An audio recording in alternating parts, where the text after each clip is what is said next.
Y vamos a un poquito de economía nuevamente. Emiliano Colombo con nosotros, que es economista, y Hugo Vázquez, también economista. Gracias por venir a los dos. Bueno, el tema es la economía que se viene. Porque, a ver, me parece que una medida sola no alcanza, medidas coyunturales tampoco, hay que ver qué medidas de fondo se empiezan a tomar, no ahora que asumió el 10 de diciembre el presidente, hace 20 días, sino qué medidas de fondo hay que adoptar. Una sería la reingeniería impositiva de Argentina, ¿no? Seguramente a partir de la sanción de la ley de emergencia que tiene, reorganiza, actualiza retenciones, genera la potestad en el gobierno nacional de aumentar retenciones a las exportaciones agropecuarias y obviamente impone una mayor carga sobre sectores que exteriorizan capacidad de consumo vía atesoramiento de moneda dura o exteriorizan bienes a través del impuesto a los bienes personales. Todo este reordenamiento de impuestos y mayor carga sobre los sectores que pueden pagar, evidentemente, orienta la gestión próxima de gobierno para el año que comienza en un sentido de mayor responsabilidad fiscal primero. Es decir, tenemos un bache todavía importante en materia fiscal frente a una renegociación de deuda externa que se abre en los próximos meses, y por el otro lado la necesidad de reactivar la economía vía por lo menos la no reducción del gasto público, sino todavía un aumento en el gasto público. Vos tenés que aumentar o por lo menos no seguir bajando el gasto público, no detener el ajuste que inició Macri hace 2 años atrás en la economía real, y para eso necesitas fondos. Esos fondos van a provenir, la ley de responsabilidad y de emergencia económica sancionada así lo dice, van a provenir de los sectores que tienen mayor capacidad de tributar impuestos. Un poco esto es lo que pasó con la ley de emergencia. ¿Qué pasará en relación a los impuestos el año próximo? Bueno, todavía falta mucho. Me parece que los pasos que ha dado el gobierno en estos primeros 20 días de gobierno han sido en relación a una prudencia muy importante en relación a lo que podía pasarle a la Argentina si no se tomaban medidas claras en relación a una renegociación sensata de la deuda externa. Nosotros en 3 o 4 meses a lo sumo, estos son los dólares, alcanzan dólares, los dólares que el Banco Central va a remitir al Ejecutivo, 4.500 millones de dólares a través de letras intransferibles, alcanzan para pagar vencimientos hasta abril del año que viene. Luego la Argentina se queda obviamente en un virtual default. La renegociación de deuda va a ser muy importante. En el camino la responsabilidad fiscal, esto de ordenar las cuentas fiscales del Estado Nacional, me parece que también es otro elemento importante a tener en cuenta en los últimos 20 días y que de alguna manera aleja el riesgo de lo que algunos economistas, hasta incluso ortodoxos, vienen planteando de aumento inflacionario. Es decir, si el toro no se tomaba por las astas en estos últimos 20 días, es decir, un reordenamiento fiscal, consolidar la posición fiscal del Estado, desconectar de alguna manera lo que está pasando. Hoy se ha detenido el impuesto, el aumento al combustible. Sí, pero el primero vuelve. Que había sido, digo, se está ralentizando de alguna manera la actualización en los combustibles, que genera una actualización en todo lo que es la cadena de valor. El parate, la suspensión por lo menos en las tarifas públicas de las actualizaciones por 180 días, toda esta batería de medidas que tratan de desconectar para los primeros meses, para el primer semestre, si lo querés, del 2020, la inflación del 2019, ¿no? Esta indexación que se ha dado en los últimos años del gobierno de Macri de la economía año a año, de alguna manera aleja el riesgo de hiperinflación, al que Argentina se dirigía casi inexorablemente si no se tomaban medidas muy fuertes como las que se han tomado en estos últimos 20 días. Para resumirte, las decisiones del gobierno que se han tomado, ley de emergencia económica, de alguna manera planchar todo lo que es actualización tarifaria que se venían en los próximos meses del 2020, me parece desindexar la economía, me parece que tienen que ver con evitar un riesgo muy fuerte de una escalada inflacionaria en el 2020 a la que la sociedad no sé si tenía conciencia que nos asomábamos casi inexorablemente. También la otra, me parece, Emiliano, que es cómo se revalúa la moneda, un país que desconfía de su moneda. Sí, totalmente. Creo que la prioridad hoy es reactivar la economía, una economía que hace 4 años que se viene cayendo a pedazos. ¿Y cómo reactivar la economía? Produciendo más, sí, claro. Obviamente que esa es la respuesta, pero en el corto plazo es difícil producir más. Creo que el gobierno ha ido por distribuir más. ¿Cómo distribuir más? Bueno, efectivamente en los últimos 4 años el 10% de las familias argentinas ganaron 16 veces más que el 10% de la familia más pobre, cuando hace 4 años esa brecha era de 12 veces. Es decir, el 10% más de las familias más ricas en Argentina mejoraron 30% de sus ingresos relativamente al 10% más pobre. Entonces, ¿cómo hacer para reactivar la economía distribuyendo más? Bueno, efectivamente este paquete impositivo tiene como objetivo de traer parte de esta riqueza que han acumulado este 10% de las familias más ricas para distribuirlo a los sectores más vulnerables, que son los que más consumen. Hoy las pymes están en una situación muy crítica, 24 empresas por día cierran en la Argentina, de las cuales 22 son pymes. Esas pymes están esperando una reactivación del consumo. Entonces, el gobierno hoy prioriza sacarle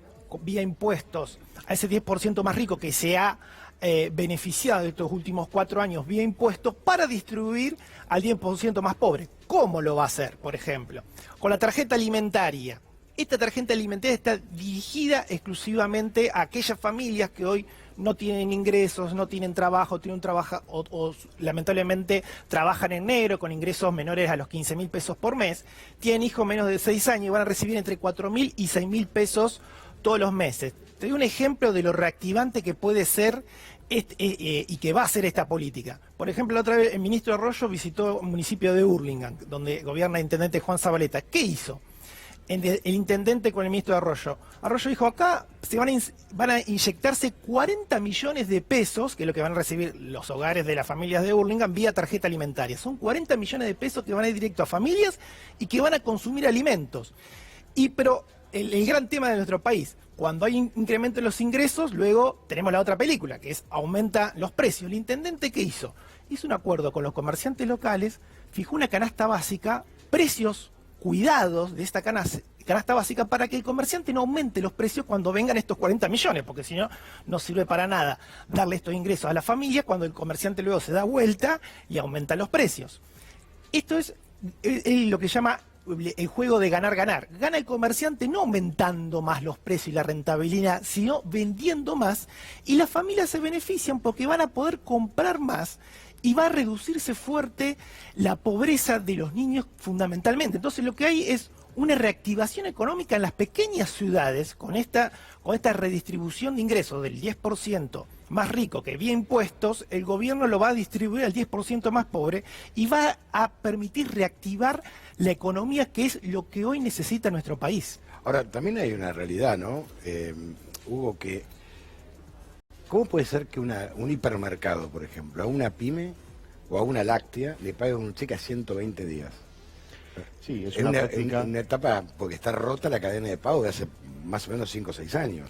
Sí, te diría que es una práctica habitual. Es una práctica generalizada. Sí, pero es tremendo. Absolutamente. Ha destrozado la pyme. Generan un daño, sí, incluso absorben pequeñas pymes porque se terminan transformando en únicos clientes. Claro. Sí, los hipermercados tienen una política frente a sus proveedores, los más pequeños sobre todo, un tanto salvaje, un tanto complicada. Sí, absolutamente. Se ha deteriorado todavía más la cadena de pagos con la crisis, ¿no? Es decir, no más con cambio de cheques al 100 y pico por ciento. Absolutamente. Vos tenías una tasa de interés de referencia del Banco Central de 83%. Una locura. Imagínate lo que era para el resto del sistema financiero. Como si fuera un país en guerra. Absolutamente, digo, con una tasa del 80% de referencia del sistema monetario, imagínate lo que es para una pyme que necesita y una pagar tarjeta sueldos. 180%. El capital de trabajo, absolutamente. El capital de trabajo estaba absolutamente destruido en Argentina y eso, por supuesto, va a llevar tiempo reconstruirlo. Me parece Porque este es el punto que hay que entender, que no se reconstruye un día para el otro. No, me parece que hasta acá las medidas van en una línea de detener la caída. Es decir, vos pensás que en noviembre, lo publicó el INDEC hace algunas horas, en noviembre la caída de acero, de producción de acero, que es un insumo fundamental para el resto de la industria, en Argentina cayó un 20%, 21.6% en noviembre, respecto de noviembre del 2018. Pero es una locura. La caída de la actividad industrial, que genera obviamente empleo en Argentina, viene cayendo en picada hace más de 2 años.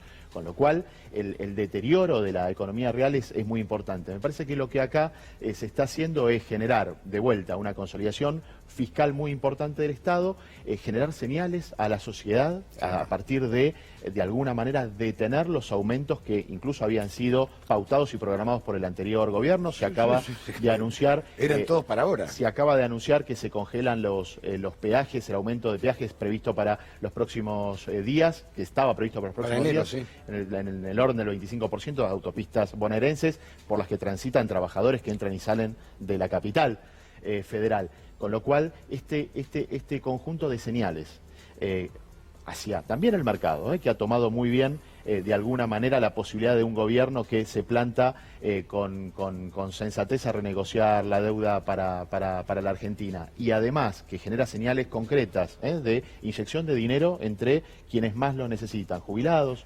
aguache, muy bien el colega lo planteaba, esa inyección de dinero.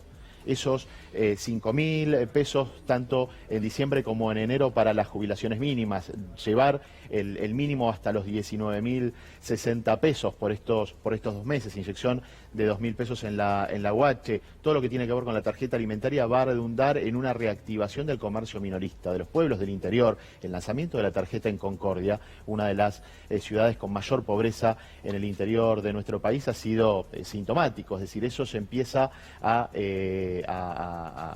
volcar al comercio minorista, al comercio interno de cada provincia, de cada pueblo, y obviamente la industria, quienes proveen al comercio, que son obviamente todos empresarios nacionales, locales, empiezan a tener más actividad y más trabajo. Es un círculo. Argentina tiene la capacidad virtuoso y la posibilidad de recrear un círculo virtuoso, claro, a partir de un mercado interno para el que trabajan la gran mayoría de pymes nacionales. Las empresas argentinas fundamentalmente proveen al mercado interno en su producción.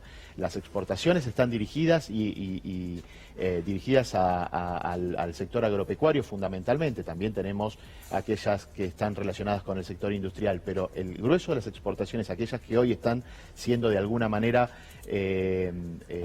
afectadas por un mayor impuesto o mayor derecho de exportación, hoy están concentradas en el sector agroexportador, no en el sector que provee el empleo en Argentina, el empleo industrial, claro. Ahora, otro gran desafío, Emiliano, es, coincido plenamente, digamos, volver a reindustrializar un país que está otra vez con productos primarizados, como en la época de Menem, en la época de Martínez de Oz, un verdadero disparate. Ahora, digamos, hay una realidad que ha pasado históricamente en la Argentina, que los primeros que dan marcha atrás a cualquier acuerdo social son los empresarios. Bueno, es una realidad que ha pasado de la época de Gelbar y, si querés ir más lejos, también. El gobierno anterior lo que dejó es una guerra... ¿Un segundo? Sí.